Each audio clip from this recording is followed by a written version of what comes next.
வணக்கம். இன்னைக்கு கத்திரிக்காய் கிரேவி எப்படி செய்யுதுன்னு பார்க்கலாமா? அதுக்கு வரி வரியா இருக்க பர்பிள் கத்திரிக்காய் நான் எடுத்திருக்கேன்.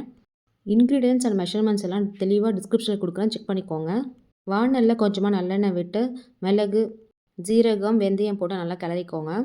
கத்திரிக்காவை போட்டு நல்லா கலர் மாறுற வரைக்கும் வெயிட் பண்ணுங்க. 15 நிமிஷம் சிம்லயே வச்சு வேக வைங்க. கூடவே தக்காளியும் நல்லா குழஞ்சு வர வரைக்கும் போட்டுக்கோங்க. பூண்டு, பச்சை மிளகா, கருவேப்பிலையை போட்டு வதக்கி எடுத்துக்கோங்க.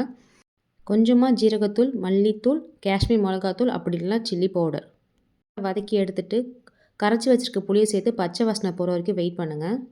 நல்லா கொதி வந்ததும் அரைச்சி வச்சிருக்க வேர்க்கடலை பேஸ்ட் அதில் சேர்த்துக்கோங்க.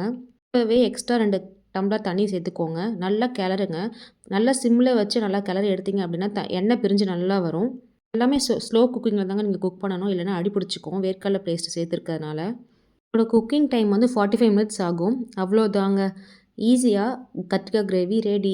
மோர் வீடியோஸ்க்கு என்னை சப்ஸ்கிரைப் பண்ணிக்கோங்க. தேங்க்யூ. நன்றி. வணக்கம்.